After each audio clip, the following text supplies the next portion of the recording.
Video को like और channel को सब्सक्राइब कर दीजिए, क्योंकि ये जो आपकी सीरीज स्टार्ट हो रही है आने वाले ग्रुप डी और एनटीपीसी सीबीटी 2 एग्जाम्स के लिए काफी इंपोर्टेंट है। आपको पता होना चाहिए रेलवे एनटीपीसी एग्जाम है 28 दिसंबर 2020 से लेकर 31 जुलाई 2021 तक। टोटल ये एग्जाम 133 सेट में 68 डे में कंप्लीट हुए हैं। तो इस श्रृंखला में अपन मैथ्स हो गई, रीजनिंग हो गई और जीके के सवाल जो प्रत्येक सेट में 100 सवाल पूछे गए हैं, जिसमें आपके 40 सवाल तो जीके के हैं, साथ ही साथ 30 सवाल रीजनिंग के और 30 सवाल मैथ के पूछे गए थे। तो यहाँ पर इस श्रृंखला में सारे सवाल हल सहित देखने वाले, मैथ के सवाल का क्या एग्जैक्ट सॉल्यूशन होने वाला है, रीजनिंग के सवाल का। एनटीपीसी एग्जाम के पहले ही दिन एग्जाम हुआ था 28 दिसंबर के प्रथम सेट में।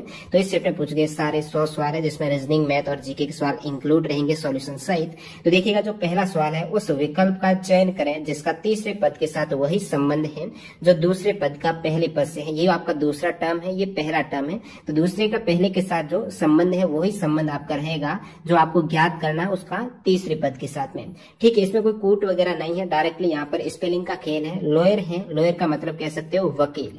वकील कहाँ पर काम करते हैं तो आप कहेंगे कोर्ट में। लॉयर है वो कोर्ट में ड्यूटी करते हैं। इसी प्रकार जो ब्यूटिशियन है वो ब्यूटी पार्लर में काम करते हैं।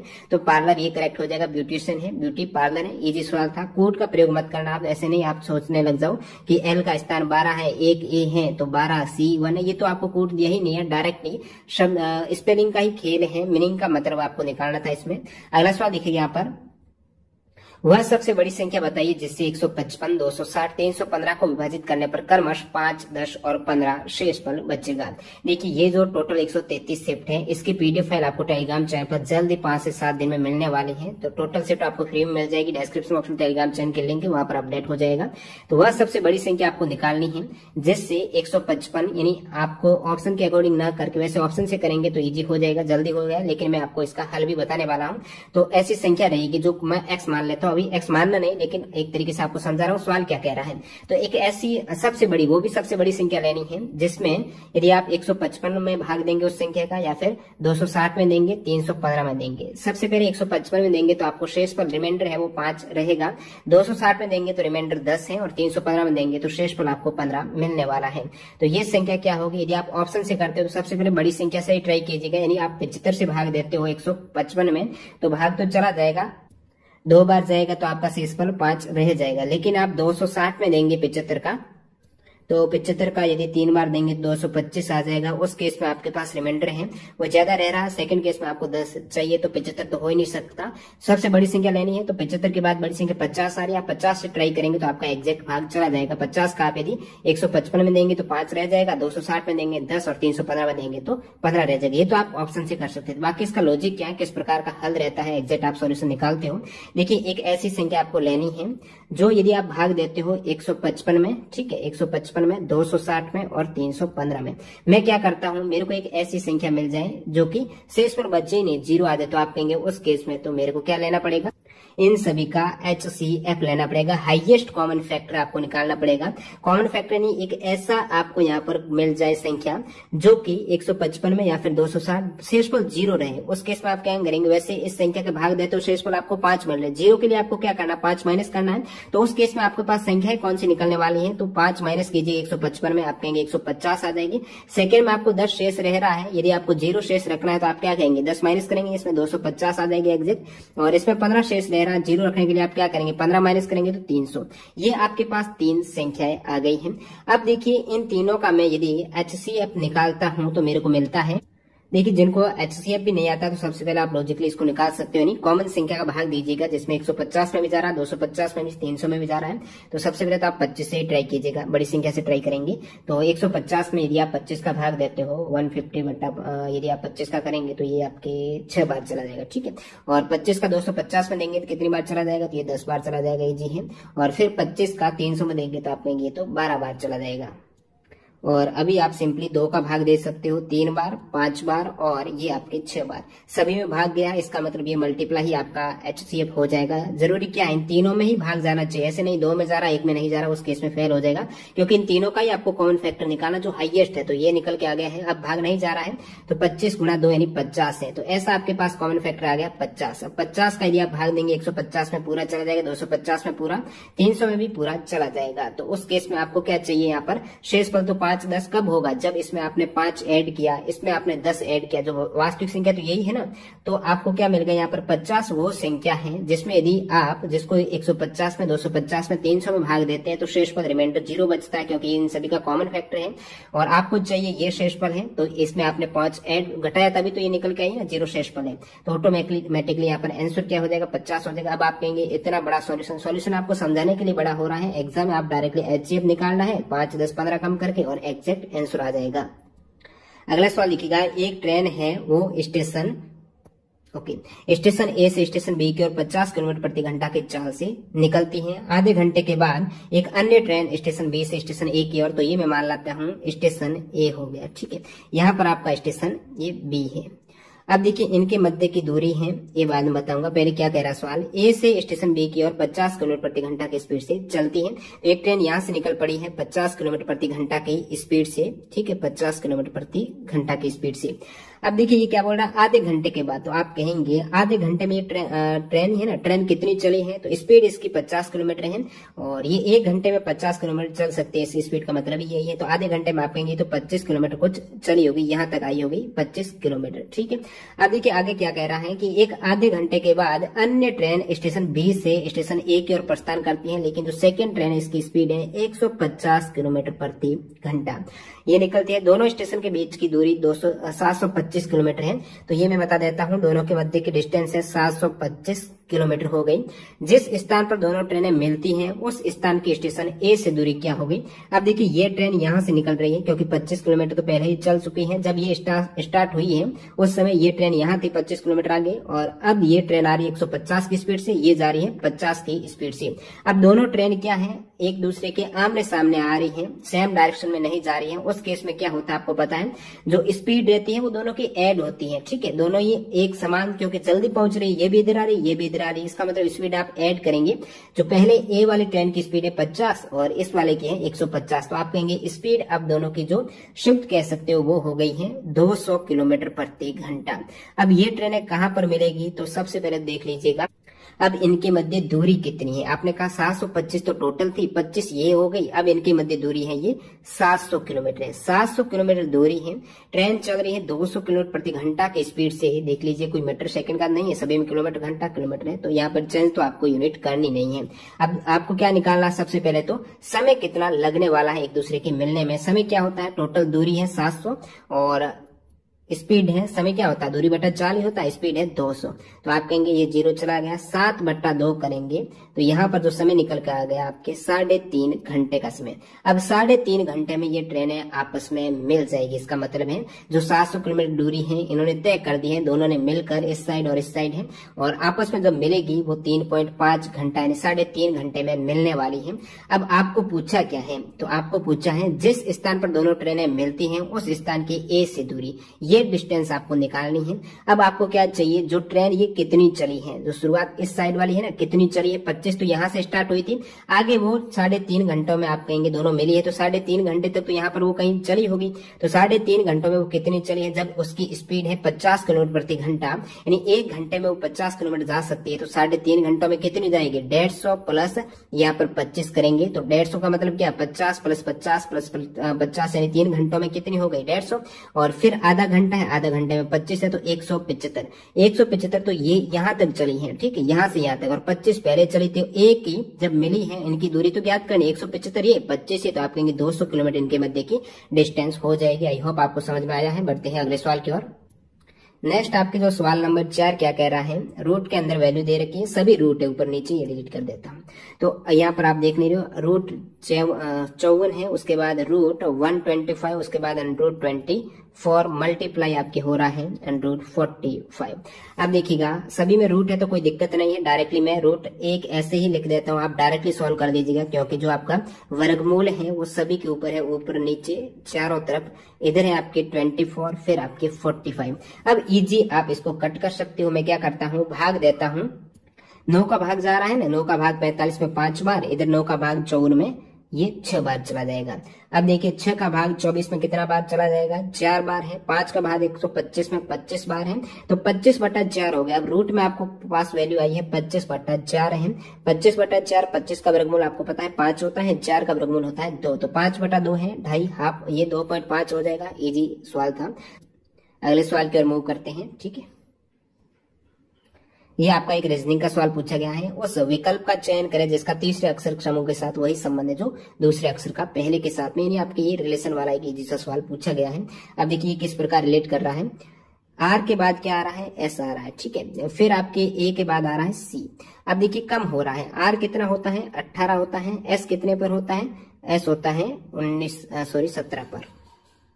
17 नहीं, यहाँ पर 19 ही होगा, है ना, तो 19 पर एस हो जाएगा।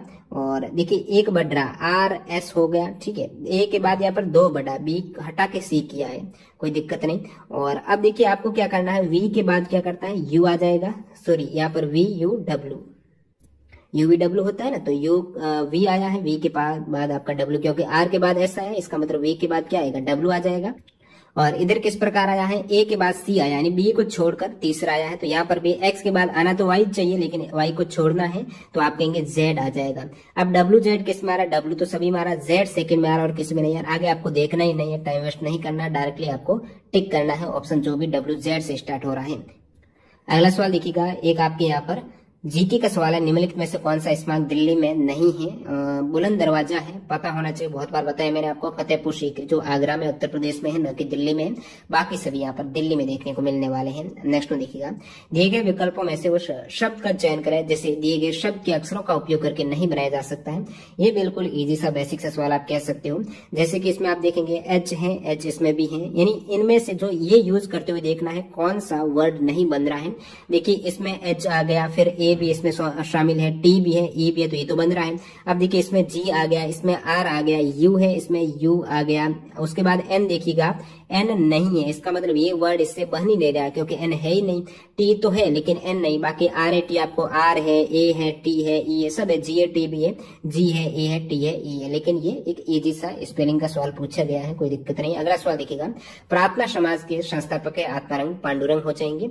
नेक्स्ट देखिएगा, किस सिख गुरु ने खालसा पंथ की स्थापना की थी। आप कहेंगे गुरु गोविंद सिंह जी ने खालसा पंथ की स्थापना की। वैसे जितने भी आपके एनटीपीसी में जीके के सवाल पूछा गया है, जल्दी आपको मैं टाइम दीजिएगा क्योंकि काफी शिफ्ट है, वीडियो काफी बड़ा आने वाला है आपको। तो उसमें जीके के सारे सवाल एक्स्ट्रा फैक्ट सहित शामिल होंगे, यानी आप कह सकते हो 133 शिफ्ट में पूछे गए सारे 133 40 जीके के सवाल जल्दी आपको मिलने वाला, बड़ा धमाका होगा। एक बहुत बड़ा वीडियो आ जाएगा, एक्सप्लेनेशन सहित आपको पूरा वीडियो मिल जाएगा। तो चैनल को सब्सक्राइब करके बेल आइकन हिट कर देना।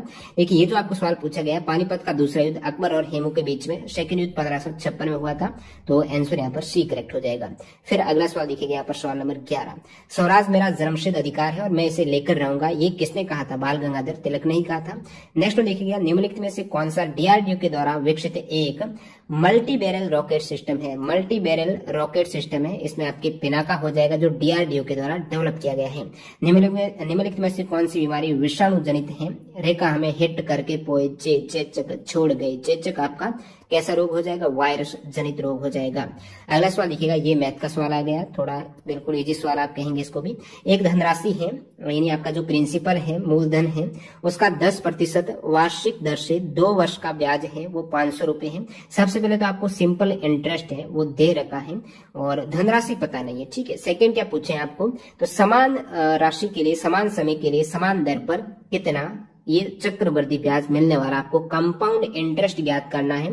कंपाउंड इंटरेस्ट के लिए आपको पहले तो धनराशि चाहिए, यानी प्रिंसिपल मूलधन कितना वो पता होना चाहिए। तो सबसे पहले जो आपको शुरुआत में ये एक लाइन दे रखी है, इसका मतलब है आपको यहाँ से निकालना है मूलधन।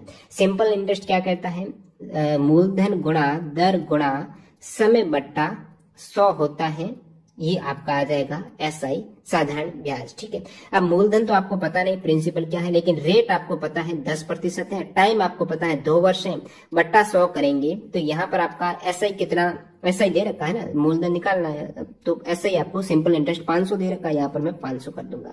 अब इसको आप सॉल्व करेंगे, ये आपके जीरो से जीरो गया तो पी कितना आ गया, ये आपके 5000/2 यानी 2500 रुपए। ये पी क्या है, पी आप कहेंगे धनराशि है। 2500 रुपए का 10% वार्षिक दर से 2 वर्ष का साधारण ब्याज है वो 500 रुपए होता है। तो प्रिंसिपल आपको 2500 रुपए दे दिया है।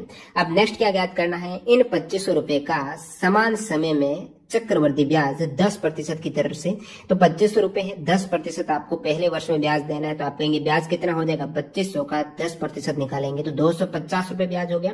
सेकेंड वर्ष में भी आपका ब्याज जाने वाला है, 10% है, तो ब्याज आप कहेंगे सेकेंड वर्ष में 250 और हो गया। लेकिन यहाँ पर ब्याज कौन सा जा रहा है, चक्रवर्ती, यानी प्रथम वर्ष में जो आपको ब्याज मिला है उसी पर 10% और ब्याज मिलने वाला है। तो प्रथम वर्ष में ब्याज तो आपको 250 रुपए मिला था, तो उस पर 10% और लगा दीजिएगा। 250 का 10% आपका होता है 25 रुपए। तो टोटल ब्याज है पहले वर्ष का, दूसरे वर्ष का, और पहले वर्ष के ब्याज पर दूसरे वर्ष जो ब्याज लगा है वो 25 रुपए। टोटल आपको ब्याज कितना मिल रहा है, यहाँ पर 250 मिल रहा है, यहाँ पर 250 और यहाँ पर 25 रुपए। तो आप कहेंगे 250 और 250 500 और 25 यानी 525 रुपए का आपको ब्याज मिल रहा है। ये ब्याज है चक्रवर्ती ब्याज। इजी सवाल था। अगले सवाल की ओर मूव करते हैं। सवाल देखिएगा, इसरो ने किस वर्ष में मार्स ऑर्बिटर मिशन की शुरुआत की, 2013 में की थी, सभी को पता होना चाहिए। नेक्स्ट वन, किसी समचतुर्भुज के आसन कोणों का रेशियो आपको 3 और 6 दे रखा है। समचतुर्भुज के सबसे छोटे कोण का माप क्या होने वाला है, ये भी इजी सवाल है। यदि आपको समचतुर्भुज की विशेषताएं पता हो तो समचतुर्भुज में क्या होता है, सभी भुजाएं क्या होती है, बराबर होती है और चारों भुजाएं समान हो गई। आमने सामने के कोण याद रखिएगा, समचतुर्भुज में रोम्बस में आमने सामने के जो कोण होते हैं वो इक्वल होते हैं। और विकीर्ण क्या करते हैं, विकीर्ण भी आपको क्षेत्रफल निकालना हो तो 1/2 गुणा विकीर्णों का गुणनफल होता है समचतुर्भुज का क्षेत्रफल। विकीर्ण समकोण पर समद्विभाजित करते हैं, 90 डिग्री के एंगल पर है और आपस में दो भाग समान भागों में विभाजित करने वाले हैं, यानी समकोण पर समद्विभाजित करते हैं और विकीर्ण समूह कोणों को भी समद्विभाजित करते हैं। और एरिया 1/2 गुणा विकीर्णों का गुणनफल होता है। लेकिन इन सभी का आपको मतलब नहीं, आपको सिर्फ एक विशेषता चाहिए कि जो समचतुर्भुज हैं इनके आमने सामने कोण मैंने क्या बताया, इक्वल होते हैं। आपको जो आसन कोण, ये पास वाले दो कोण दे रखे हैं, इनका रेशियो 3-6 है, तो इनका योग होता है 180 डिग्री पास वाले कोणों का। तो आपको क्या दे रखा है, 3 और 6। देखिए ये रेशियो में तो मैं मान लेता हूँ एक 3x है, एक 6x कोण है। अब इन दोनों का योग करेंगे तो आप कहेंगे तो 9x हो गया। लेकिन इन दोनों का योग होता कितना है आसन कोणों का, 180 डिग्री। तो x बराबर कितना हो जाएगा, 20 डिग्री। अब x 20 डिग्री है, आपको ज्ञात क्या करना है, सबसे छोटे कोण की माप। यहाँ पर एक 3x है, एक 6x है। छोटा आपको कौन सा दिख रहा है, 3x छोटा दिख रहा है। x की वैल्यू जब 20 है, 3 गुणा 20 करेंगे तो ये कितना हो जाएगा, 60 हो जाएगा। और 6 गुणा 20 करेंगे तो ये कितना हो जाएगा, 120 हो जाएगा। तो ये आपका हो गया 180 दोनों का योग, और जो सबसे छोटा है वो 60 डिग्री हो जाएगा। और बाकी यदि आप, मैंने कहा कि आमने सामने के कोण क्या होता है, बराबर होता है। तब जब ये 3x है तो सामने वाला भी 3x है, तो 6x तो ये हो गई, और ये 6x है तो सामने वाला की 6x 12x है, और चार कोणों का योग होता है 380 होता है। तो सेम वही आने वाला है, 12 और 6 18x बराबर 380। 380 कब होने लग गया, 360 होता है। तो 18x बराबर 360 है, x बराबर 20 डिग्री, यहां से भी आ जाएगा। तो इस प्रकार भी आप कर सकते हो। और ये एक इजी सवाल हो गया। बढ़ते हैं अगले सवाल की ओर, इसको डिलीट करते हैं। नेक्स्ट सवाल, सेरिकल्चर शब्द है, निम्नलिखित में से किससे संबंधित है, रेशम की खेती हो जाएगी। इजी सवाल, निम्नलिखित में से कौन सा देश है बिम्स्टेक का सदस्य नहीं है, मालदीव हो जाएगा। अगला सवाल, 4 संख्या युग्म दिए गए हैं जिनमें से 3 किसी प्रकार से एक समान है जबकि चौथा असंगत है, तो असंगत है कौन सा, वो आपको निकालना है। इजी सवाल, आप लॉजिक से निकाल सकते हो। देखिए 96 में 12 का भाग है, वो पूरी बार जा रहा है, कितनी बार, आप कहेंगे 8 बार जा रहा है। 120 में भी आपका भाग जा रहा है, किसका, 15 का जा रहा है, 120 में बिल्कुल जा रहा है, ये 8 बार इसमें भी जा रहा है। और 104 में जब आप 13 का भाग देंगे उस केस में भी 8 आने वाला। लेकिन 118 में 16 का भाग जा ही नहीं रहा, 8 आ ही नहीं रहा, कितना आ रहा, 7 पॉइंट समथिंग आपके जा रहा होगा। तो ये भाग पूरा 8 बार नहीं जा रहा है, आप कह सकते हो। तो ये आप अलग हो जाएगा। भिन्न विषम ओडी पूछे, कोई दिक्कत नहीं। अगला सवाल, एक आयत की लंबाई इसकी चौड़ाई से दोगुनी है और आयत का जो परिमाप दे रखा है वो आपको 48 सेंटीमीटर है, तो आयत का क्षेत्रफल ज्ञात करना है। इजी सवाल है। देखिए आयत की लंबाई और चौड़ाई का योगफल होता है, सभी भुजाओं का योगफल परिमाप होता है। आयत की 4 भुजाओं का योग उसका परिमाप हो जाएगा, जिसमें लंबाई आपस में इक्वल है, चौड़ाई इक्वल होती है, आमने सामने की भुजाएं। तो देखिएगा यहाँ पर देख क्या रखा है, इसकी लंबाई है ना, देखिए आयत की लंबाई चौड़ाई से दुगनी है, चौड़ाई b है, लंबाई l है। तो लंबाई है ना वो चौड़ाई की दुगनी है, तो लंबाई बराबर 2 गुणा चौड़ाई हो जाएगी, कोई दिक्कत नहीं। आयत का परिमाप क्या होता है, 2 गुणा लंबाई प्लस चौड़ाई होता है, l प्लस b होता है, लंबाई प्लस चौड़ाई। ये आयत का क्या हो जाएगा, परिमाप हो जाएगा। अब देखिए 2 गुणा ये एल का मतलब लंबाई है, बी का मतलब चौड़ाई है। जब आपको दे रखा सवाल में कि लंबाई उसकी चौड़ाई से दोगुनी यानी लंबाई है वो 2 गुणा चौड़ाई करने पर मिल रही है, यानी लंबाई के स्थान पर आपको 2b रखना है, तो 2b और b तो ये है ही है प्लस b बराबर आपका जो परिमाप दे रखा है 48 सेंटीमीटर है। अब ये कितना हो गया 2 गुणा 3b बराबर 48 है। अब 3b बराबर कितना हो गया 24 हो गया और b बराबर कितना हो गया 24/3 यानी आप कहेंगे b बराबर हो गया 24 में 3 का भाग दीजिएगा 8 आ जाएगा। अब जब b 8 आ गया, b का मतलब क्या है चौड़ाई, ठीक है। चौड़ाई 8 है तो लंबाई कितनी है, तो मैंने क्या बताया लंबाई चौड़ाई की दुगुनी है, लंबाई आपकी हो जाएगी दुगुनी यानी लंबाई 8 दूनी 16, तो लंबाई 16 चौड़ाई 8 है। क्षेत्रफल क्या होता है लंबाई गुणा चौड़ाई करेंगे तो आपका क्या आ जाएगा एरिया आ जाएगा, यानी 16 80 हो जाएगा, ये 16 का 8 में आप गुणा करेंगे तो आंसर आ जाएगा 128 सेंटीमीटर स्क्वायर। तो ये एक इजी सा सवाल पूछा गया है। अगले सवाल की ओर बढ़ते हैं। एक रस्सी को 3 अलग अलग भागों में विभाजित किया जाता है। पहला भाग पूरी लंबाई का 1/5 है, दूसरा भाग पहले भाग का 3/2 है, तीसरा भाग रस्सी का कितना अंश है। ये भी इजी सवाल आप निकाल सकते हो जल्दी से। अब देखिए रस्सी को 3 भाग में आप बांट रहे हो, जो पहला भाग है इसको मैं कलर चेंज कर देता हूँ तो ये कलर आपके सही रहेगा, ठीक है।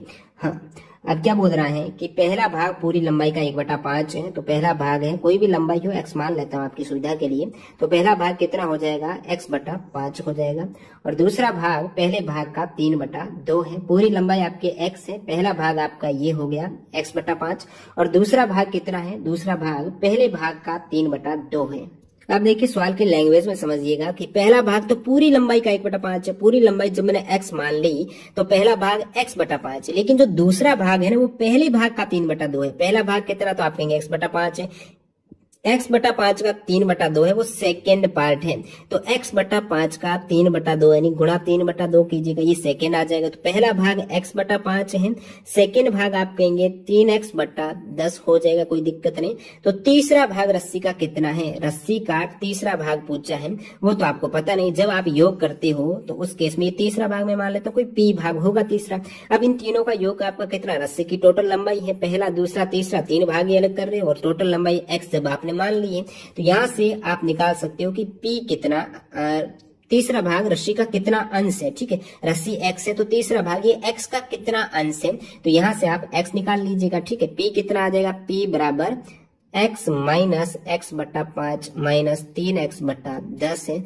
एलसीएम आपका 10 आ गया, ये आपके 10x माइनस 2x, ठीक है, माइनस 3x है, तो 3x माइनस 2x यानी माइनस 5x है। 10x माइनस 5x करेंगे तो आपको मिल जाएगा 5x, ठीक है, 5x/10 है। तो p कितना आ गया 5x/10 यानी p बराबर x/2 आ गया। p आपके पास x/2 आ गया, यानी जो तीसरा पार्ट आपने p माना था वो x/2 आ गया। रस्सी टोटल x है तो तीसरा भाग x का कितना, आधा ही तो है, x का 1/2 है तो x का आधा है, तो ये आपको तीसरा भाग मिल गया यहाँ से। अगले सवाल की ओर मूव करते हैं। सवाल नंबर 22। दो धनात्मक संख्याओं का रेशियो 3 और 7 दे रखा है और उनका एलसीएम है 231, तो छोटी संख्या क्या होगी। आपको पता होना चाहिए कि दो संख्याओं का, देखिए धनात्मक संख्याओं का जो रेशियो दे रखा अनुपात 3 और 7 है। मैं मान लेता हूं एक संख्या है वो 3x है, दूसरी है 7x है, ये एग्जैक्ट आपने संख्याएं आ गई। उनका एलसीएम 231 है और छोटी संख्या आपको निकालनी है। एलसीएम का मतलब एक तरीके से इनका गुणनफल ही तो है, जब इनका गुणनफल 231 है, मैं संख्या x मानता ही नहीं, 3 और 7 मान लेता हूँ। गुणनफल 231 आ रहा है, वैसे गुणनफल आ कितना रहा है, तो यहाँ से आप यदि रेशियो का डायरेक्ट गुणनफल करेंगे तो आप कहेंगे 21 आ रहा है। एलसीएम कितना आ रहा है, एलसीएम आ रहा है 231 है, गुणनफल ही एक तरीके से एलसीएम होता है, तो ये 21 है बता रहा है, आना तो 21 चाहिए, आ रहा 231 है, तो आप 21 का भाग देंगे 231 में तो 11 आ जाएगा, ठीक है। एक की वैल्यू आपको 11 मिल जाएगी। छोटी संख्या आपके पास दो वैल्यू है, एक की वैल्यू जब 11 है तो छोटी संख्या कितनी है 3 है, बड़ी संख्या 7 है, तो छोटी संख्या कितनी हो जाएगी, आप कहेंगे 3 है, एक 11 है तो 3 गुणा 3 का कितना हो जाएगा 33 हो जाएगा। छोटी संख्या बड़ी है तो 11 गुणा 7 77 हो जाएगा। तो इस प्रकार आपको छोटी पूछा तो आप 33 कर देंगे डायरेक्टली। अगले सवाल की ओर देखते हैं अपन, सवाल नंबर 23। 3। निम्नलिखित में से किस माध्यम में से ध्वनि नहीं जा सकती है? निर्वात हो जाएगा, इजी सवाल है, वैक्यूम से। वर्ष 2019 के लिए 55वां ज्ञानपीठ पुरस्कार है, ये दिया गया है अच्युतम नंबूत्री को, मलयालम। इनमें से दक्षिण अमेरिका के कौन से 2 देश हैं? वो लैंडलॉक कह सकते हो, स्थलरूप देश है, पैराग्वे और बोलिविया देश हो जाएगा। फिर देखिएगा निम्नलिखित में से कौन सा दर्रा श्रीनगर और लेह को कनेक्ट करता है? जो जिला दर्रा हो जाएगा। अब अगला आपके जो गणित का एक सवाल आ रहा है वो देखिएगा, यदि a cube minus B cube है तो इस केस में आपको पहले तो क्या पता होना चाहिए, a cube minus B cube का फॉर्मूला क्या होता है? तो फॉर्मूला हो जाता है, इसको मैं लिख देता हूँ फॉर्मूले को आपके लिए। a cube minus B cube बराबर होता है a minus B multiply a square plus A B plus ये होता है बी स्क्वायर। ध्यान रखिएगा ये a cube minus B cube का है। यदि आपको a cube plus B cube कह दें तो आप क्या करेंगे, a प्लस यहाँ पर b करेंगे और फिर a square minus A B plus B square करेंगे। आपको माइनस का याद रखना, जो सवाल में दे रखा है a cube minus B cube यानी a minus B A square plus A B, second वाला पूरा प्लस है, सेकेंड में a माइनस बी है। तो इसमें आपको दे क्या रखा सवाल में, a square minus B square 25 दे रखा। आप कहेंगे a square minus B square तो कहीं है नहीं, कहाँ यूज करेंगे बताता हूँ कहाँ करेंगे। a प्लस बी 5 दे रखा, आप कहेंगे ये भी नहीं है। a square plus A B plus B square जो ये ज्ञात करना है, ये आपको पता करना है। अब देखिए a cube minus B cube आपको 625 दे रखा है, ठीक है। अब a माइनस बी आपको पता नहीं, लेकिन a square minus B square आपको पता है 25 है। अब ये सब समय का तो आपको पता ही होगा कि a square minus B square होता क्या है, a प्लस बी गुणा a माइनस बी होता है, जो आपको 25 दे रखा है, ठीक है। अब देखिएगा यहाँ पर 25 ये है a square minus B square है, इसके स्थान पर 25 है। तो मैं क्या कर सकता हूं कि a माइनस बी आपको लेना है, यहाँ पर क्या आएगा, तो a माइनस बी के लिए आप करेंगे 25 बटा a प्लस बी हो जाएगा, ये इधर लेके आया तो ये कहाँ क्या हो जाएगा 25 बटा a प्लस बी हो गया। अब इसके गुणा में क्या है, a square plus A B plus B square जो आपको निकालना है। अब याद रखिएगा आपको एक वैल्यू दे रखी है a प्लस बी की, कितनी 5 दे रखी, तो इसके स्थान पर मैं 5 रखता हूँ। 5 का 25 में 5 बार चला जाएगा। अब a square plus A B plus B square कितना देखिए 5 इस साइड आएगा तो भाग में 625 में 5 का भाग देंगे तो आप कहेंगे 125 आपको मिल गया a square plus A B plus B square. I hope आपको समझ में आया, बिल्कुल इधर इधर संख्याओं का ही खेल है। 4 शब्द दिए गए हैं जिनमें से 3 किसी प्रकार से एक समान है जबकि चौथा असंगत है। असंगत कौन सा होगा देखते ही बन जाएगा। मार्कर पेन चौक है, पुस्तक में ही काम लेंगे एक तरीके से आप लिखने में, पुस्तक अलग है आपका। उबंटू है वो एक ऑपरेटिंग सिस्टम है, कंप्यूटर का सवाल है, सारे कंप्यूटर के सवाल की पीडीएफ फाइल अवेलेबल है। यदि आप डाउनलोड करना चाहते हो जो आपके एनटीपीसी एग्जाम में सवाल पूछे गए टॉपिक वाइज, जिसमें साइंस के सारे सवाल इंक्लूड है, तो ये पीडीएफ अभी आप डाउनलोड कर सकते हो। 46 जहां से रिपीट होते सवाल है। टॉप ट्रेनिंग जीके.in जो वेबसाइट लिंक डिस्क्रिप्शन बॉक्स में मिल जाएगी, वहां से आप डायरेक्टली कर सकते हो। अब देखिए सवाल है कि सुकन्या समृद्धि योजना है वो क्या है। सुकन्या समृद्धि योजना का आपको पूछा है तो बालिकाओं के लिए एक लघु जमा बचत योजना कह सकते हो, लघु जमा योजना कह सकते हो। अगला सवाल यहाँ पर ये रीजनिंग का सवाल आ गया, ये कर लेते हैं कि मुकेश के सामने की और दक्षिण दिशा थी। क्या बोल रहा सवाल कि ये तो डायरेक्शन आपको पता ही होगा, सबसे ऊपर उत्तर, फिर ये नीचे दक्षिण है, इधर आपका पूर्व हो जाएगा, ये हो जाएगा पश्चिम वेस्ट हो जाएगा।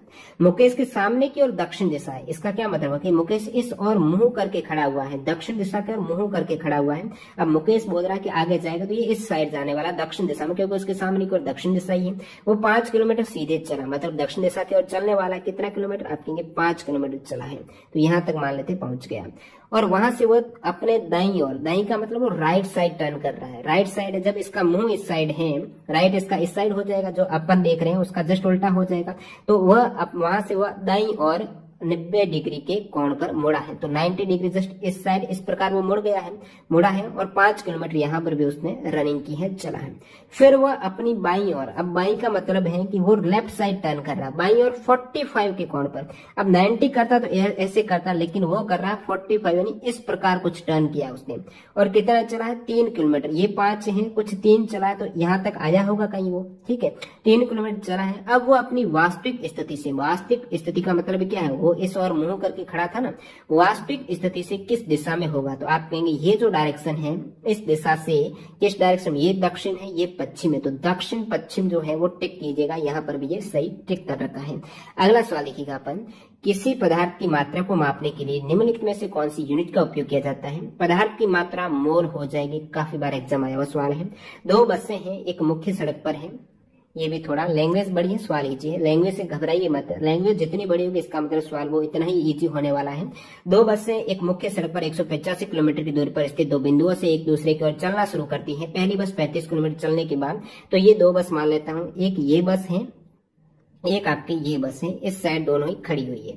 अब क्या है, इनके मध्य की दूरी आपको पता है कि 185 किलोमीटर ये डिस्टेंस है इनके मध्य की। अब 185 किलोमीटर दूरी पर स्थित दो बिंदुओं से एक दूसरे की ओर चलना शुरू किया है। ये इस साइड आ रही है, ये इस साइड आ रही है। पहली बस 35 किलोमीटर चलने के बाद दाईं ओर मुड़ती है। ठीक है, पहली बस ने क्या किया, 35 किलोमीटर चली, यहाँ पर वो 35 किलोमीटर गई है, याद रखिएगा 35 किलोमीटर चली है। फिर दाईं का मतलब है राइट साइड टर्न किया, इस साइड जा रही है, राइट साइड इसका यही होगा, और 17 किलोमीटर यहाँ पर भी वो चल पड़ी है। इसके बाद ये बाईं ओर मुड़ती है। अब जब बस का मुंह ये है और मुड़ रही है बाईं ओर, अब देखिए बाईं ओर का मतलब है कि वो लेफ्ट साइड में टर्न कर रही है। अब इस बस का मुंह इस साइड है, राइट इसका ऐसे होगा, लेफ्ट इसका ऐसे होगा, तो लेफ्ट साइड में टर्न किया है, इस प्रकार उसने टर्न किया है।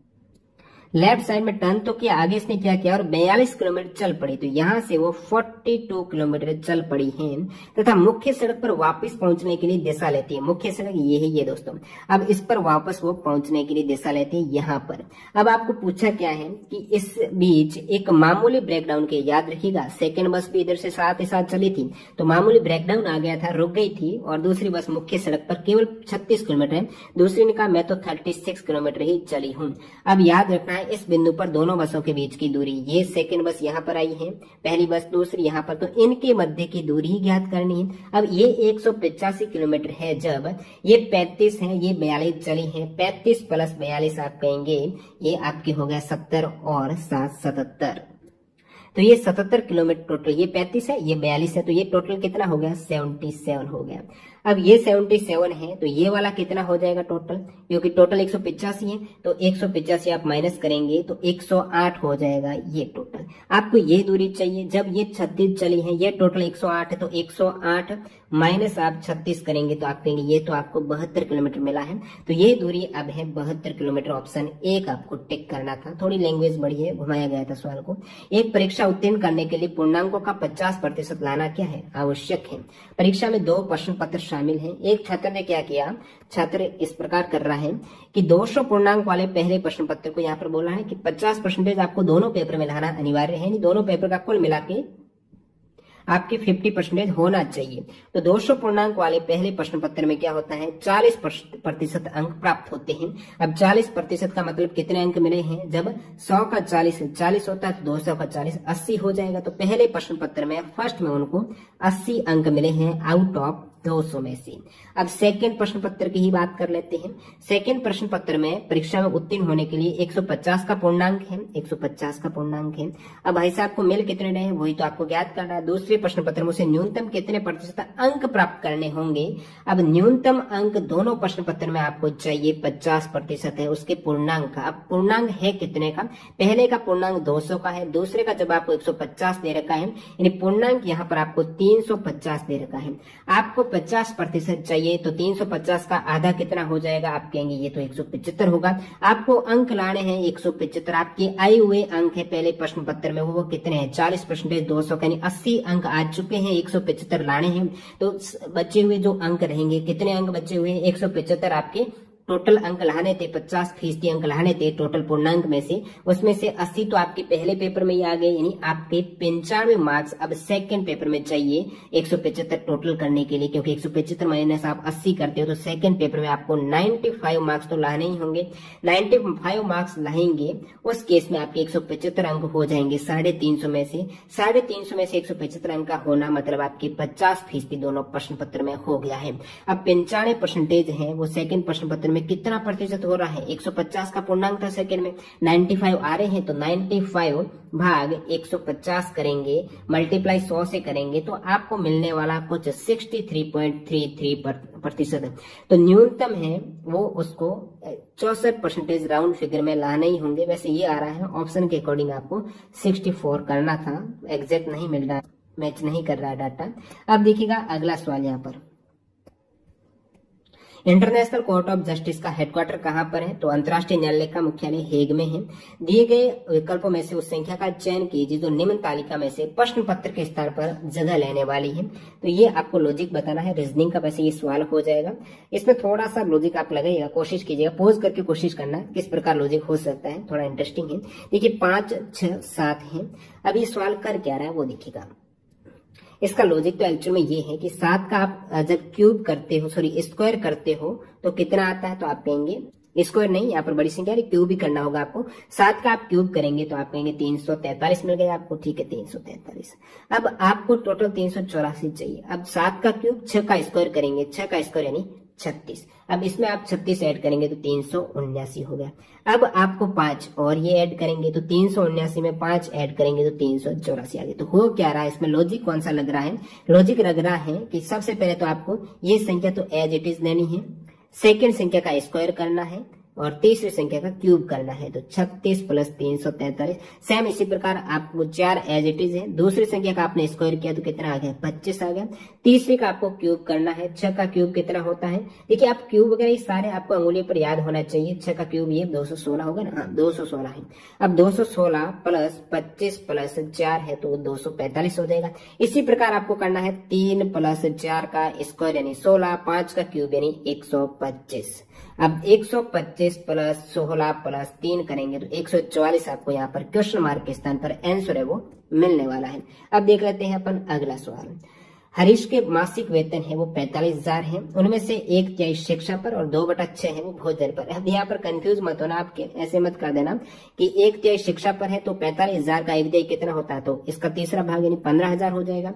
अब बहुत से स्टूडेंट क्या करेंगे, ये थोड़ा इसको सोलो कर देना, ये भी 1/3, ये 2/6 क्या है? 1/3 आप ऐसे मत कर देना, 45,000 का 2/6 फिर भाग दे रहे हो, डायरेक्टली 1/3 तो है, 2/6 यानी 1/3 हो गया, है ना? इस प्रकार थोड़ा सा दिमाग में माइंड रखना, सवाल में माइंड प्रेजेंट होना चाहिए आपका, किस टाइप से ये पूछ रहा है। 2/6 है तो वो भी 1/3 है, तो ये भाग है। शिक्षा पर 15,000 है, भोजन पर भी यानी 15,000 खर्च कर रहा है, अन्य आवश्यकता पर ये खर्च करता है, तो शेष वेतन की वो बचत करता है।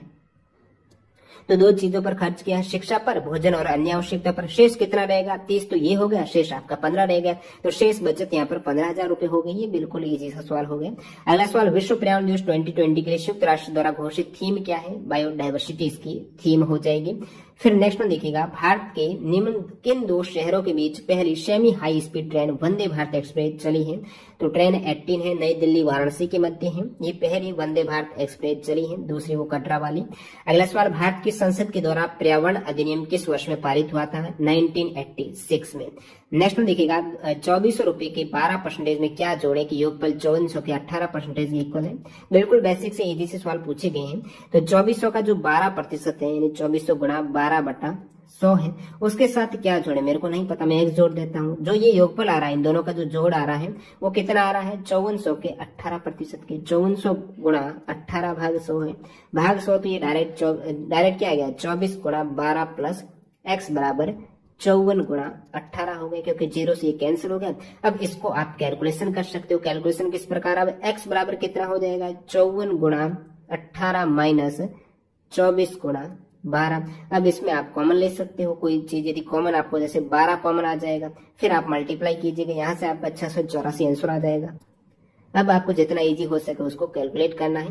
कंप्यूटर और इंटरनेट के डोमेन में यूआरएल का क्या मतलब होता है? यूआरएल है यूनिफॉर्म रिसोर्स लोकेटर है। लोकेटर याद रखिएगा, यूनिफॉर्म रिसोर्स लोकेटर, न कि लोकेशन है। और यहाँ पर ये भी मत कंफ्यूज होना कि रिसोर्स है या फिर कोई अलग टर्म है, तो ये इसकी फुल फॉर्म।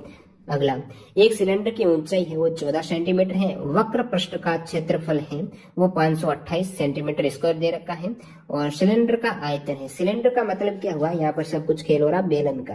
तो एक सिलेंडर की ऊंचाई आपको h दे रखी है, वक्र पृष्ठ का क्षेत्रफल, ये आपको याद होना चाहिए फॉर्मूला 2πr(h) है, ये वक्र पृष्ठ का क्षेत्रफल हो जाएगा। ये आपको 528 दे रखा है, और ज्ञात क्या करना है? सिलेंडर का आयतन यानी πr²h आपको निकालना है। ये बेलन का आयतन का फॉर्मूला रहता है।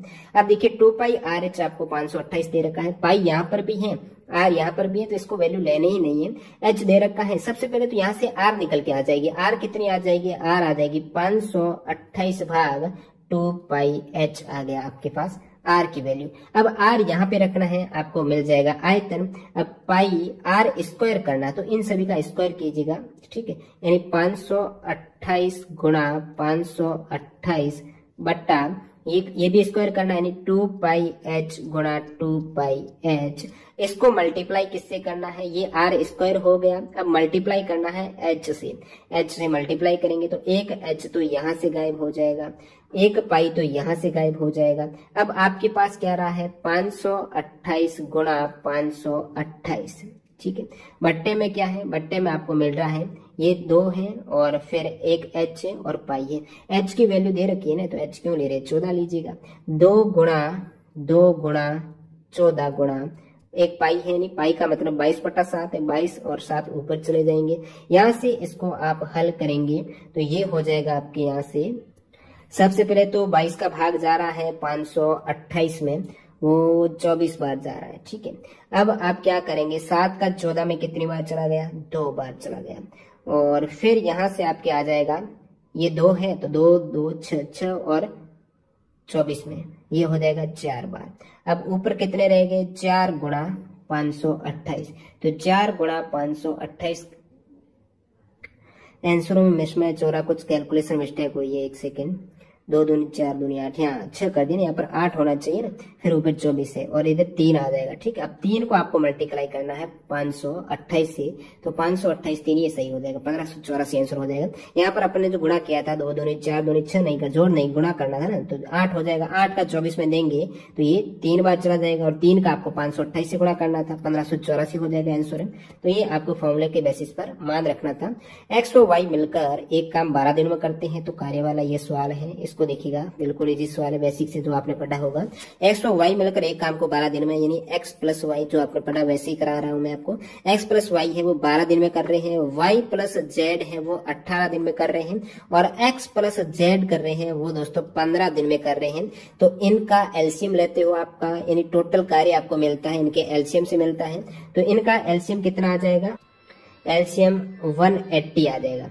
180 टोटल कार्य है, इसमें से ये एक दिन सॉरी ये क्या करता है कि 12 दिन में एक्स प्लस वाई मिलकर 12 दिन में करते हैं, तो एक दिन में कितना करेंगे, तो 180 टोटल है, 180 में 12 का भाग देंगे, तो यहाँ पर एक्स प्लस वाई एक दिन में 15 यूनिट कर पाएंगे, और ये 180 में 18 का भाग देंगे, मतलब 18 दिन में टोटल करते हैं, कार्य 180 यूनिट है, एक दिन में आप 10 हो जाएगा। अब इसमें आप 15 का भाग देंगे 180 में, तो ये 12 आ जाएगा। तो ये वाई एक्स प्लस जेड एक दिन में 12 यूनिट, वाई प्लस जेड एक दिन में 10 यूनिट, एक्स प्लस वाई एक दिन में 15 यूनिट करते हैं। अब तीनों मिल रहे हैं, तो इन तीनों को आप ऐड कीजिए, कितने एक्स है, 2x 2y 2z, यानी 2 गुणा X plus Y plus Z है, ये मिलकर कितने करते हैं। अब ये तीनों को ऐड किया है, वो एक दिन में कितने करेंगे, 15 और 10 कितने होते हैं, तो आप कहेंगे 25 होते हैं, 25 और 10 कितने होते हैं, तो 35 प्लस 2 37। तो ये टोटल कार्य हो रहा है 37 यूनिट। अब 37 यूनिट हो रहा है, ये x plus Y plus Z है, ये दोगुनी क्षमता कह सकते हो, 2 गुणा X plus Y plus Z है, लेकिन आप कह रहे हो x plus Y plus Z एक साथ, तो x plus Y plus Z है। जब इनको दोगुना कर रहे थे तो कार्य हो रहा था 37 यूनिट है। अब ये सिर्फ दोगुना नहीं है, x plus Y plus Z है, तो कार्य भी आधा हो जाएगा, 37/2 करेंगे तो ये आपके 18.5 यूनिट कार्य हो रहा है। अब 18.5 यूनिट कार्य हो रहा है, वो एक दिन में हो रहा है, ठीक है। आपके पास कार्य है 180 यूनिट है, टोटल कितने दिन लगने वाले हैं, एक दिन में 18 कर रहे हो, टोटल 180 है, तो 18.5 का भाग दीजिएगा 180 में, तो आपको मिलने वाला है, देखिए पूरा का पूरा तो भाग नहीं जा रहा है, 180 में 18.5 का है, तो वो लगभग आपको दे रखा होगा सवाल में, लगभग कितने दिनों में करते हैं। वैसे ये भाग तो कुछ आपके 9.7 बार जाएगा, तो लगभग ये 10 दिन के इक्वल है, तो 10 दिन में ये लगभग कार्य करने वाले हैं। ये भाग आप इजिली दे सकते हो, लगभग में निकालना है तो डायरेक्ट 180 मानेंगे आप। अगला सवाल, 1 अप्रैल 2019 से किन 2 बैंकों का विलय हुआ था, बैंक ऑफ बड़ौदा में, देना विजय सभी को पता होगा। अगला सवाल, दोस्तों का एक समूह इस प्रकार की व्यवस्था में बैठा है कि उनमें से प्रत्येक का अष्टभुज के एक कोने पर बैठा है। अब देखिए आपको अष्टभुज बनाना है, सबसे पहले तो वो मेरे लिए थोड़ा टेढ़ा खेल में बनाता हूँ अष्टभुज, फिर आपको समझाता हूँ। देखिए अष्टभुज है वो सही तरीके से नहीं बना है, लेकिन 8 भुजा इस प्रकार वो बैठे हुए हैं। मैं इसको विकीर्ण बना देता हूँ ताकि ये सामने का इसके हैं और ये कुछ इसके सामने का है, ये इसके सामने की है, ये इसके सामने की, तो ये 8 जने बैठे हुए हैं अष्टभुज के कोनों पर। अब देखिए क्या व्यवस्था है वो देखिएगा। सभी केंद्र की ओर मुंह करके यानी इस साइड इस सेंटर की ओर मुंह करके बैठे हुए हैं। मेधा है वो राधा के विकिरण तो सामने बैठी है। मेधा मैं मान लेता हूं ये मेधा है, एम मेधा, ये विकिरण इसका, ये विकिरण सामने जस्ट सामने कह सकती हूँ जो राधा बैठी है, ठीक है। मेधा है वो राधा के, मेधा है ये राधा के विकिरण तो सामने बैठे, राधा को आर से उल्लेख कर रहा हूँ। अब देखिएगा आगे क्या बोल रहा है। मेधा सीमा के बाईं ओर बैठी है, मेधा है वो सीमा के बाईं ओर, सबसे पहले सीमा मान लेते हैं, ये सीमा है। अब सीमा का बाईं ओर बता रहे हैं तो ये सीमा नहीं होगी, हाँ सही यही होगी। तो इस साइड मुंह करके है ना, तो इसका राइट ये हो जाएगा, लेफ्ट ये, बाई का मतलब है वो लेफ्ट साइड में बैठी है। मेधा सीमा के बाई ओर है, तो मेधा है ये सीमा का मुंह इस साइड है, तो सीमा का लेफ्ट साइड बाई ओर, जो मेधा बैठी इस साइड मेधा है, सीमा ये है, तो मेधा है वो सीमा के तो बाई ओर हो गई, तो सीमा ने मैंने इसको डिनोट किया। मेधा सीमा के बाई ओर बैठी है। रमन सीमा के बगल में और गोविंद के सामने बैठा है। रमन है वो सीमा के बगल में, सीमा के बगल में इस साइड तो वो मेधा हो जाएगी। अब बगल में उनके पास में बैठा है, रमन है सीमा के बगल में, तो ये रमन है। भाई यहाँ पर क्लैश हो रहा कुछ, आर है, आर का मतलब राधा भी है, आर का मतलब रमन भी है, ठीक है। तो आर यानी रमन है, तो रमन है वो सीमा के बगल में बैठ रहा है, रमन सीमा के बगल में और गोविंद के सामने, मतलब ये इसके सामने गोविंद जी है, तो ये गोविंद हो गए। गोविंद चंद्रा के दाईं ओर बैठा है। अब भाई चंद्रा के दाईं ओर मान लेते हैं ये चंद्रा है, इन चंद्रा के दाईं ओर यानी राइट साइड में गोविंद बैठा, बिल्कुल सही है। शांति मेधा के दाईं ओर नहीं बैठी है, ये मत समझ लेना बैठी है, शांति है वो मेधा के दाईं ओर, मेधा है, मेधा का दाईं का मतलब मुंह इस साइड है, तो दाईं यानी इस साइड, तो ये सीमा जी बैठे हुए हैं। तो आपको बोलना है कि शांति मेधा के दाईं ओर नहीं बैठी है, तो शांति यहाँ पर नहीं है, आपको ही पता, तो शांति यहाँ हो सकती है, शांति का तो पूछे नहीं एक्चुअली में, किंतु शशि के सामने बैठे, शांति है, हो सकता है यहाँ पर शशि बैठी हुई है, इनके सामने है। चंद्रा के सामने कौन बैठा, भाई चंद्रा कहाँ थी, ये थी, और चंद्रा के सामने ये ऐसे नहीं सीमा बैठी है, तो चंद्रा के सामने आप कहेंगे सीमा बैठी है। तो इस टाइप से आपको बनाना था। निम्नलिखित में से कौन सा राज्य पूर्वोत्तर राज्यों के 7 सिस्टर राज्यों का सदस्य नहीं है, सदस्य नहीं में सिक्किम। फिर देखिएगा एक ये सवाल पूछा है, इसको बता देता हूँ आपको ट्रिग्नोमेट्री का। 1/sin square 65 plus cos square 65 है, साइन 15 कॉस 75 है, कॉस 65 प्लस साइन 25 है। मान आपको बराबर आ रहा है, इसको थोड़ा जूम कर देते हैं ताकि आपको पूरा दिख जाए इजीली। तो ये कुछ दे रखा सवाल में, थीटा का मान आपको निकालना है, कौन कितना आएगा वो निकालना है। अब ये आपको पता होना चाहिए, ट्रिग्नोमेट्री में फॉर्मूले है कि sine square theta plus cos square theta है वो 1 होता है। इसमें शर्त क्या, ऐसा नहीं साइन स्क्वायर 65 है, इधर साइन स्क्वायर 30 दे रखा है, लेकिन थीटा समान होना चाहिए, इधर 65 है तो इधर भी 65 चाहिए, तो ये 65 है ना, तो कोई दिक्कत नहीं, फॉर्मूला मैच कर रहा है। Sine square theta plus cos square theta बराबर 1 होता है, तो ये 1 बटा इस पूरे की वैल्यू 1 हो गई, तो 1 प्लस साइन 15 कॉस 75 है, तो पता होना चाहिए आपको इसको कैसे सॉल्व करना है। साइन 15 है, मैं क्या लिख सकता हूँ, कॉस के फॉर्मेट में क्या इसको लिख सकता हूँ, तो आप क्या कीजिएगा, साइन 15 को मैं 90 माइनस 75 कर देता हूँ। अब 90 माइनस 75 करेंगे तो कितना 15 आएगा, साइन 15 आएगा, ऐसा क्यों किया वो बताता हूँ। नीचे है कॉस 75, अब इसको मेरे को काटना था, ठीक है। साइन 90 माइनस थीटा कितना होता है आप सभी को पता, sine 90 minus theta cos theta होता है। थीटा 90 माइनस थीटा यानी 75 है, तो ये समान वैल्यू थे। साइन 15 का मतलब मैंने लिख दिया 90 में से 75 माइनस किए हैं। अब साइन 90 माइनस जो 75 है, या फिर साइन 90 माइनस थीटा कितना होता है, कॉस थीटा होता है, तो इसको मैं लिख सकता हूँ इसके स्थान पर कॉस 75, ठीक है। Sine 90 minus theta cos theta, तो ये कॉस 75 हो जाएगा, तो ये हो गया आपके कॉस 75, नीचे भी कॉस 75। अब प्लस देखिएगा कॉस 65 बटा साइन 25। अब कॉस 65 है तो ये मैं कॉस 65 रहने देता हूँ, साइन में ही चेंज करता हूँ। साइन 25 को मैं कैसे लिख सकता हूँ, साइन 25 को मैं 90 माइनस 65 लिख सकता हूँ। 90 में से 65 माइनस होंगे तो कितने रह जाएंगे, 25 रह जाएंगे, तो साइन 90 माइनस मैंने 65 लिख दिया।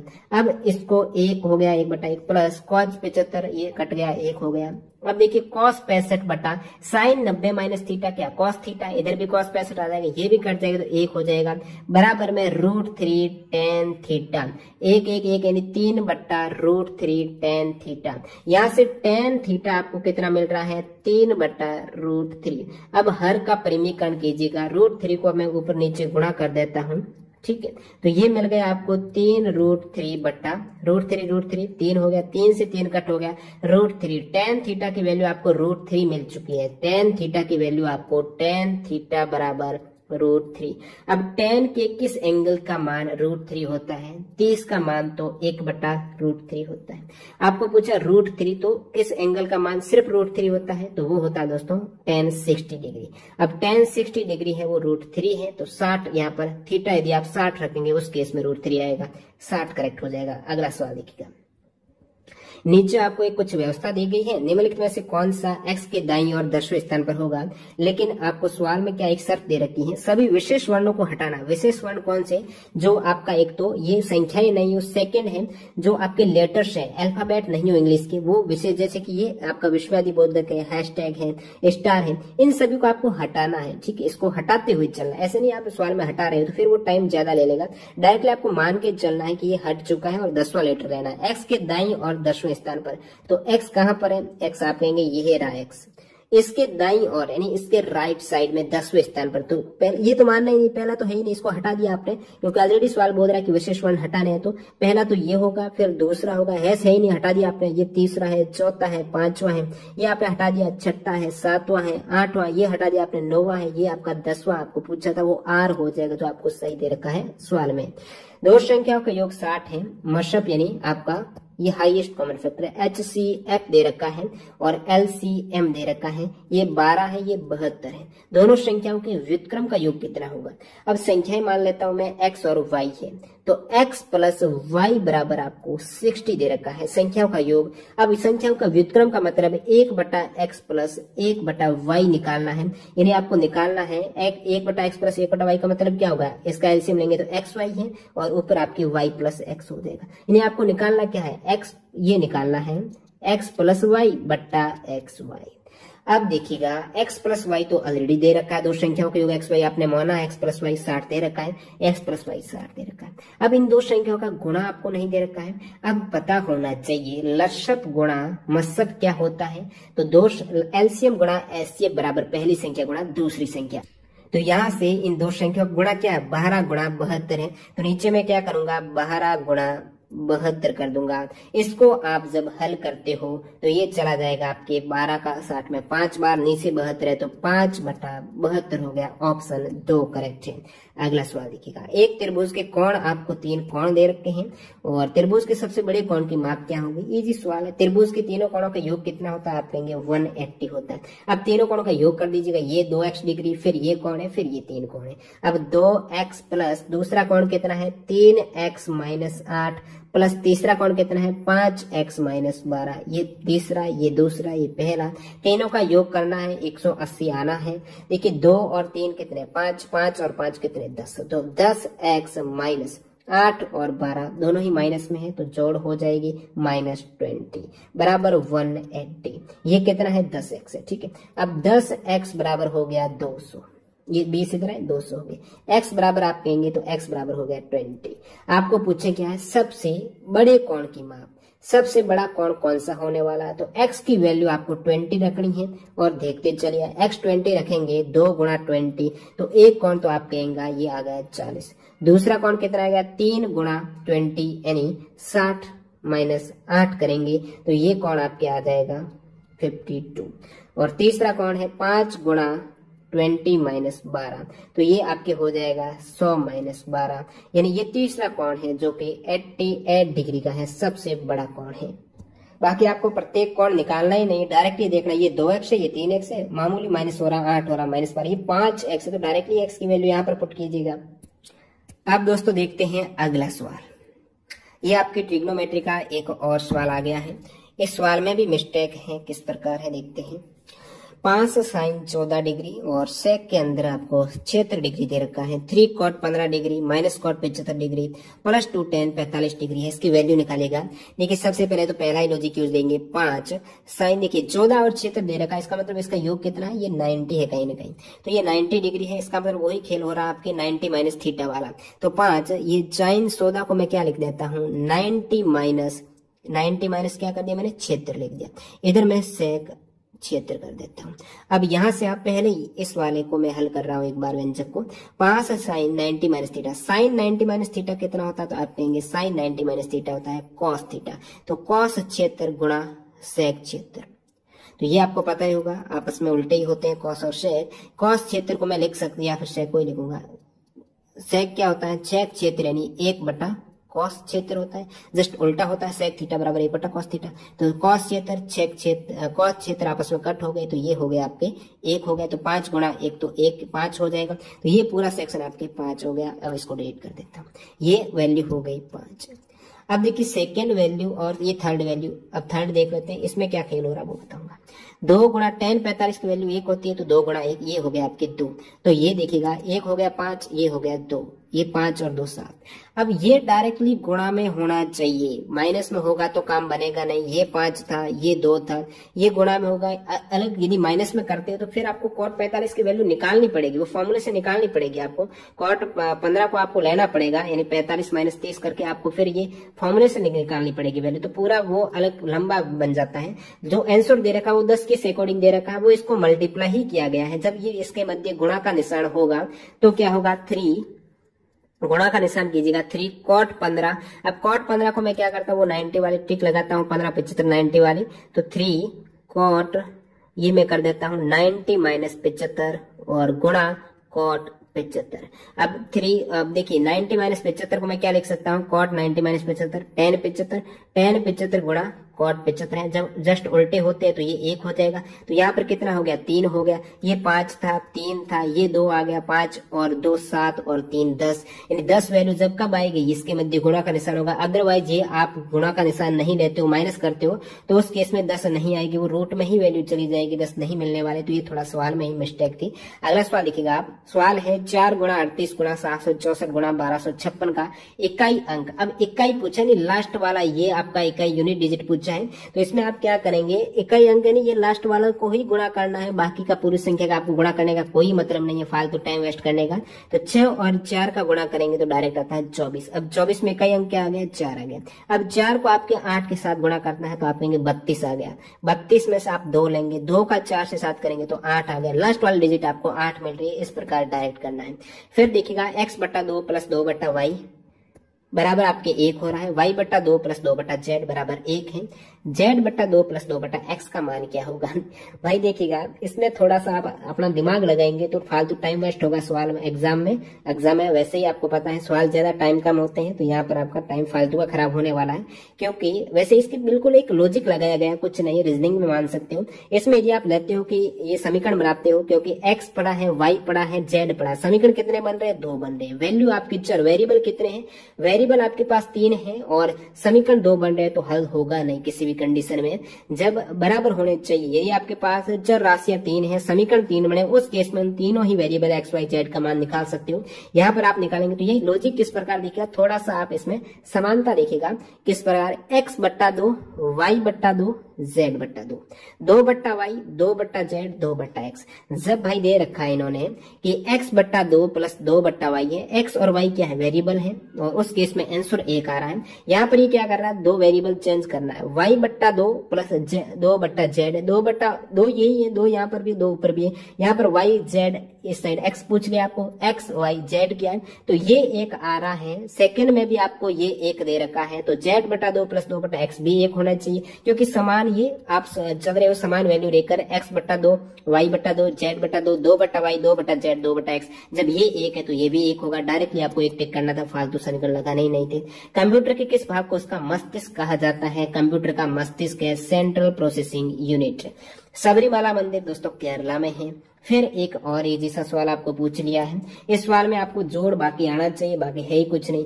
अब देखिए 5 सही, ये मिश्र भिन्न 5 सही 2 बट्टा 3 दे रखा है, ये कितना हो जाएगा, 5 सही 2 बट्टा 3 का मतलब क्या है, 5 प्लस 2 बट्टा 3 है। इसको आप एलसीएम 3 बाकी करना क्या होता है, 5 गुणा 3 करना प्लस 2 करना, 15 और 2 17 बट्टा 3 है। अब 17 में 3 का भाग देंगे तो ये कुछ पूरा तो नहीं जाएगा, 5.666 इस प्रकार आगे चलता जाएगा। अब इसके अंदर आपको ऐड करना है 0.73, तो 0। अब देखिए जो भी ये हल रहता है दशमलव के अंदर, जस्ट आपको जो दशमलव दे रखे पॉइंट दे रहे उसके नीचे पॉइंट रखेगा, फिर आपको 73 करना है। इसको जब आप ऐड करेंगे 6 और 3 कितने 9, ये 6 है। अब देखिए 6 और 7 कितने हैं 13, फिर हासिल की 1 है तो 6.396 आ गया। अब इसमें से आपको माइनस करना है 6.396, फालतू टाइम वेस्ट कर रहे हैं इसमें तो कुछ नहीं बाकी करनी है। अब 6 में से 3 गए 3, 9 में से 2 7 हो गया, 3 में से 2, फिर 6 में से 3.27, ये आपको डायरेक्टली टिक करना है। अगला सवाल देखिएगा, गोबी मरुस्थल है मंगोलिया चाइना में यानी एशिया में हो जाए। गोबी मरुस्थल कहाँ पर है, चाइना में है, मंगोलिया में जो एशिया में पड़ता है। अगला सवाल, एक क्लब में महिलाओं की संख्या का पुरुषों की संख्या से रेशियो 3:2 दे रखा है। हाल ही में 300 महिलाएं क्लब में और शामिल हुई है, रेशियो 5:2 हो गया। क्लब में अब महिला संख्या सदस्यों की टोटल संख्या क्या होगी, ये एक इजी सा सवाल और हो गया। एक क्लब में महिलाओं की संख्या और पुरुषों की, ये आपके फीमेल है, ये मेल है, इनका रेशियो 3 और 2 का है। अब हाल ही में 300 महिलाएं और ऐड हुई, यहाँ पर फीमेल कितनी ऐड हुई है तो आप कहेंगे 300। जब ऐड हुई है फीमेल उस केस में रेशियो है 3:2 से 5:2 का हो गया है। देखिए मेल ऐड नहीं हुए, मेल का रेशियो भी चेंज नहीं हुआ, फीमेल ऐड हुई है 3 से 5 हो गए, तो आप क्या कहेंगे रेशियो में कितना बढ़ रहा है 2 का बढ़ रहा है। लेकिन सवाल कह रहा है कि हमने महिलाएं 300 जोड़ी है, आप यहाँ पर रेशियो में 2 बढ़ा रहे हो, इसका मतलब जो 2 रेशियो बढ़ा है वो 300 के इक्वल है। 300 महिलाएं जुड़ी तब 2 बढ़ा है, तो 2 बराबर 300 है, तो 1 बराबर कितना है, 1 बराबर आपके 150 है। आपको पूछा है क्लब में अब महिलाएं, क्लब में पहले 3 थे अब 5 हो गई है, 1 की वैल्यू 150 है तो 5 की वैल्यू कितनी है, तो 5 गुणा 150 आपको करना है, तो ये आप मल्टीप्लाई करेंगे तो आपका डायरेक्ट आंसर हो जाएगा 750 वर्तमान में फीमेल हो चुकी है। अगला सवाल, श्वेता और हरीश ने 28,000 की आय का एक परियोजना पूरी की है। इस परियोजना में श्वेता ने 20 दिन और हरीश ने 30 दिन तक काम किया है। उनकी मजदूरी का रेशियो 5:6 है, और मजदूरी का देखिएगा यहाँ पर ये है आपके श्वेता, ये है हरीश। अब देखिए हो क्या रहा है, श्वेता और हरीश की मजदूरी का रेशियो है, यानी श्वेता को 5 रुपए मिल रहा है तो हरीश है वो एक दिन में 6 रुपए कमा रहा है, वो ज्यादा कमा रहा है श्वेता से, ये इसका रेशियो हो जाएगा। अब ये काम भी कम कर रहे हैं ना, देखिए इस परियोजना श्वेता ने 20 दिन, श्वेता कर रही है 20 दिन काम कर रही है, ठीक है, हरीश काम कर रहे हैं 30 दिन। अब इनको टोटल 28,000 रुपए मिले इस योजना में, टोटल 28,000 का बेनिफिट हो रहा है, आपस में बांटना है।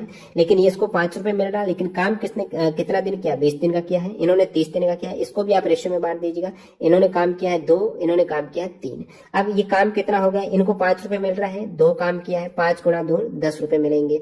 इनको 6 रुपए मिल रहा है, 3 काम किया है, 6 गुणा 3 यानी 18 रुपए। अब इनका टोटल कितना हो रहा है, 10 हो रहा है, 18 हो रहा है, यानी इनका हो रहा है 28, 18 और 10 28 हो रहा है। ये टोटल इनको 28 रुपए दोनों को मिल रहे हैं, और टोटल है कितने रुपए 28,000 है, तो ये 28,000 में 28 का भाग देंगे तो आप कहेंगे ये 1,000 हो गया, ठीक है। अब 1,000 रुपए है एक यूनिट का, मतलब आपको पूछा श्वेता के हिस्से में, श्वेता इधर देखिएगा 10 आ रहा है, एक मतलब 1,000 10 मतलब 10,000 श्वेता को मिल गई, 18 गुणा 1000 हरीश को मिल गए 18,000। फिर देखिएगा अगला सवाल,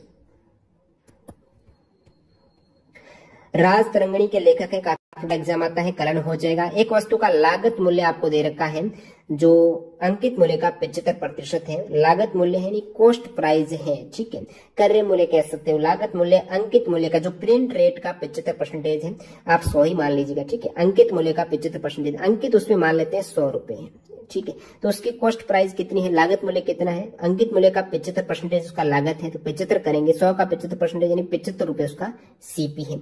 यदि 15% की छूट दी जाए, अब छूट दी जाएगी किसी को, भाई 100 रुपए उस वस्तु पर लिखे हुए हैं, तो आपको बोल रहे कि 15% का आपको डिस्काउंट मिला, तो उन 100 रुपए पर डिस्काउंट मिलेगा, तो कितने पे वो वस्तु उनके आएगी, किसी को बेच रहे हैं, तो लाभ या हानि प्रतिशत क्या होगी। अब ये 100 रुपए पर यदि 15% की आप छूट देंगे तो 85 रुपए में आप कहीं ना कहीं बेच रहे हो। जब उसके पास दुकानदार के पास उसका क्रय मूल्य 75 था, उन्होंने 85 में बेचे, तो लाभ कितना हुआ, लाभ हो रहा है दुकानदार को 75 और 10 ऐड करेंगे तो 85 हो रहे हैं, 85 माइनस 75 है, 10 रुपए का लाभ हुआ डायरेक्ट है। लाभ उनकी वस्तु कितने में पड़ रही थी, 75 की, 10 रुपए कमाए हैं 75 पे, तो 100 पे कितना ये आपके हो जाएगा प्रतिशत, तो 10 गुणा 75 बटा 100 करेंगे तो 25 का भाग देता हूं, 25 ये आपके 4 बार, ये 3 बार, तो ये कितना हो गया 40/3 हो गया। अब 40/3 आप भाग करेंगे, ये भी भाग पूरा नहीं जा रहा है, ये कुछ 13.33 इस प्रकार जाएगा, ये लाभ हो जाएगा डायरेक्टली। आपको ऑप्शन सी करेक्ट करना था। अगला सवाल देखिएगा, ये भी एक हल वाला करना ही है, जोड़ बाकी आनी चाहिए आपको। 6/5 ऑफ, यानी गुणाई है ना, ऑफ का मतलब होता है का कहिए, ऑफ कहिए, उसका इतना की इसका गुणा है ये 6/5 ऑफ, यानी 1/3 प्लस 2/4 माइनस 5/6 ऑफ, यानी ये इनके मध्य मल्टीप्लाई है, 3/10 प्लस 12/20 माइनस 1/4 6। अब इसको आपको हल करना है एलसीएम लेके, तो 6/5 ये एलसीएम लीजिएगा, ये हो जाएगा आपके 12। इस साइड आप करेंगे तो ये हो जाएगा 3 और ये हो जाएगा 4।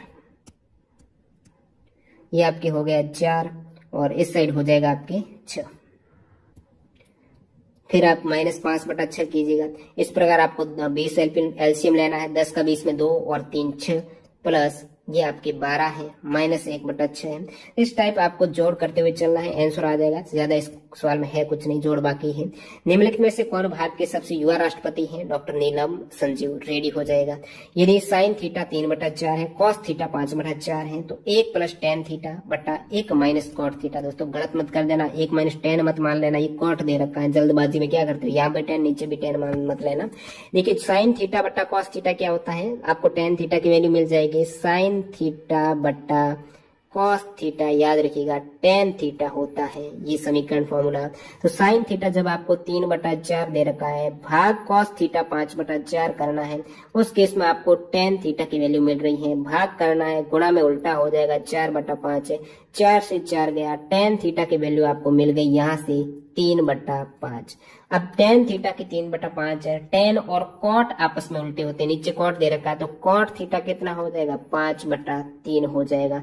cot और tan की वैल्यू जब आपके पास पता है, ये वैल्यू यहाँ पर पुट करनी है, 1 + tan थीटा यानी 3/5। ठीक है, अब भाग देना है आपको, नीचे भाग दे रहा हूं मैं, 1 - 5/3। अब इसको आप हल करेंगे, एलसीएम मैंने 5 ले लिया, तो एलसीएम 5 है, तो 5 + 3 यानी 8/5 हो गया ऊपर, और भाग दीजिएगा यहाँ पर, ये एलसीएम 3 आ जाएगा, 3 - 5 है, तो इसको आप कह सकते हो -2/3। अब इसको आप मल्टीप्लाई उल्टा करेंगे तब हो जाएगा 8/5 गुणा -3/2। ये भाग में था ना, गुणा किया तो -3 ऊपर 2 नीचे।